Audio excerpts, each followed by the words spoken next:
It's evident these days that people are just not enjoying fashion, especially here on a platform like YouTube.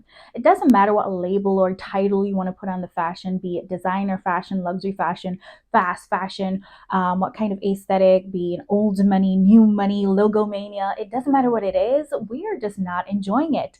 We are basically in like a fashion recession, especially as fashion consumers. So I'm going to be calling out a few groups of people who are contributing to this fashion recession, fashion confusion that we're experiencing right now. And of course, because we live in a hypercritical time, I have to say I'm not trying to offend anyone. I actually identify with a couple of these groups. I'm clearly one of these people. I have been in the past. I'm currently today, but hopefully not in the future. I'm going to rip the band-aid off and I'm going to start with the influencers. Yes, you guys, you have ruined everything. As far as I can remember, the title of influencer was something that was given to people by consumers. It was a title that was given to someone who consumers thought were relatable or people that they liked. They saw people doing things, wearing things, buying things, and they're like, if they can do it and they look so good, then maybe I should be able to do it. And so they gave content creators these titles of influencers. But in these last couple of years, this has become a self-proclaimed title. Content creators essentially have dubbed themselves influencers and have taken the reins of power from the consumer and have galloped off towards the sunset and started to tell consumers what they're supposed to do, what they're supposed to buy, instead of making suggestions based upon the credibility that the consumer had given them. Little have they realized, us influencers, that the reins were taken from us. It is now the platforms such as this, as well as big brands and big businesses that are now in control. And they are pulling strings on these puppets of influencers and dictating to them what they're supposed to do. And the fashion consumer has realized what's going on. They're seeing through the facade of these influencers. They're realizing that a lot of this is just being cash grabby. It's them committing themselves to contracts that they can't get out of unless they constantly bombard us with all these products and services that we don't need, we know they don't need, and they don't use them. We're no longer falling for the traps of, oh my God, you need to have this. Oh my God, this is so good. I've been using this for so long and I love it. No, we can see through that. We have realized as consumers that we're in control. Like, we're the ones who call the shots. We are out. Goodbye. The second group I gotta call out is one I love dearly, and that is Generation Z. These are our teenagers and young adults, the generation of Zoomers who were born into and grew up with technology as well as social media. For them, everything is easy, everything is quick, everything is right at their fingertips.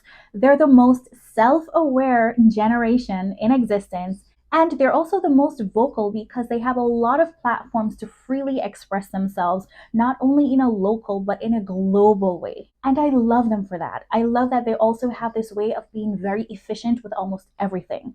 But that efficiency essentially stems from them being very impatient and easily distracted. And this easy distractibility means that they constantly want things quick, fast, and they don't spend time to enjoy anything. So when it comes to fashion, they don't actually get the opportunity or even care to have the opportunity to have fashion pieces, to own them, and to enjoy wearing them for a time. For them, if it's not giving, it's gone. And that is what's happening when it comes to fashion trends. Once upon a time, when we say something is trendy versus classic, the trendy item would be something that people are wearing for, say, 1 to 2 years. We wouldn't call something a classic item until it's hit like a 5-year mark of popularity. But for Gen Z, I don't think these items even make it out of the season that they were created to be worn in. By the time you hit checkout on your cart and then plaster your nose to the window waiting for the delivery guy to bring your item that they so convinced you needed, you might just decide to scroll through some content and realize that there's already someone out there saying that whatever you just bought 5 seconds ago is already out of style. And they literally will just move on. And because of this, fast fashion has really boomed under Generation Z. Some design houses that are really into the business of producing quality, long-lasting fashion, they just can't keep up. And because they can't keep up, Gen Z is moving away from those brands and they're going towards the brands that are able to offer these things quick and fast to them. And even some of these brands are trying to keep up with Gen Z, and they're also kind of pushing towards being fast fashion. And we can see that they're ending up having certain problems like poor quality of items, and it really is just exhausting for a lot of people, especially for the older generations. And because of that, the older generations who value enjoying their items, they are just getting exhausted. They can't keep up with all these changes. And so they're unsubscribing to all that's going on right now in fashion and finding other things to like. Now, this is where I definitely have to walk on pins and needles as I call out the woke culture. Now, woke culture essentially seeks to highlight all the discrimination or prejudices, social inequalities or inequities. And while it's definitely affected meaningful social change in our world today, some people who subscribe to woke culture has used this as an excuse to constantly berate and belittle people for the simplest of things. It's like people can no longer desire things or have things, own things, enjoy things because they're going to find something negative to say. They just always have something negative to say. It doesn't matter what the topic at hand is, they're going to find a way to interject some negative thought and suck the fun out of everything. Misery loves company, and they are amongst the most miserable of people. And there's nowhere that this is more prominent in today than fashion. These are the people who are always in the comment section, not allowing people to be able to consume fashion content or to consume fashion items without being told which brands that they should support or which brands that they should cancel because of this or the other. And whilst, yes, there are some businesses, some brands that really should not be supported, but they will look at the smallest of detail and make the biggest problem out of it. What I find really funny, especially with the situation, is that they're trying to de-influence us against certain types of fashion aesthetics or certain brands, but at the same time, they'll make suggestions about other brands that they themselves might not be supporting, and they're not realizing, somehow they're not made self-aware that de-influencing is also another form of influencing. So essentially, when you're calling out other people and telling other people they have no sense of individuality for following fashion trends, etc., they don't realize that following a trend of de-influencing is also losing your sense of individuality and hopping on a trend. But that's for another day. The last people I want to call out for ruining designer fashion for us is definitely going to be the brands and the businesses themselves. Yes, you guys are to be blamed. Having taken content creation seriously here on this platform and doing my due diligence and trying to learn as much as possible, I am realizing that a lot of these high-end luxury designer brands, they really do deserve their flowers. They have made significant impacts through fashion on our society today.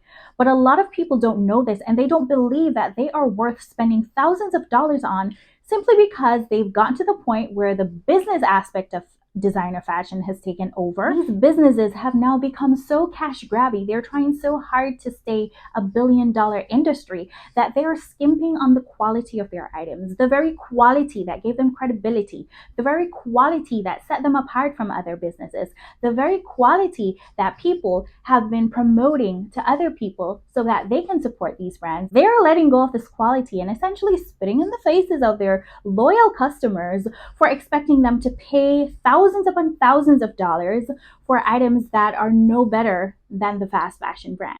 On top of that, they just can't seem to realize that saying certain things or doing certain things or promoting certain things as a brand in a society like this is no longer going to fly like it flew in the 1940s. Racism, misogyny, elitism is not going to work in today's society because we have more millionaires and billionaires alive, especially in the younger generation. These are the people that are spending money. These are the people that are dictating the direction of fashion. If as brands, they can't shape up and conform while still holding fast to their heritage, then people are going to step away from them and they're going to look elsewhere. This is why we have people openly supporting brands that are making replicas and super fakes of very expensive high-end designer items. Once upon a time, when people were making fakes or replicas of designer items, it was like a demonstration to say that your item was such a good piece that people who couldn't afford the real deal, they were going to try to find some way to get it. But nowadays, when they're making these items and super fakes at that, they're proving that your items are not really that good. And if we can make it for this and sell it for less, then clearly you're doing something wrong. And because as consumers, we're now confused as to whether or not we should really be supporting these brands or just buying fakes or replicas or not buying anything at all, we are stepping back. We don't have time to be exhausted. We don't have time to be overwhelmed. We're going to find interest elsewhere. And that's why we see so many people saying that they're tired of fashion. Designer fashion is boring. There's nothing new here. Same old, same old. Let's go find something else to do. Now the topics of discussion are essentially topics of discussion, just like I'm doing right now. And yes, this is a trend and I'm hopping on the trend, putting everyone on blast, myself included. As I said, if you are contributing to this boohoo in fashion right now, please let us step back, let us stop and think about it and find different ways that we can engage with each other and bring back fashion to the place of fun where it's supposed to be. Until my next video, stay fashionably well and in good health.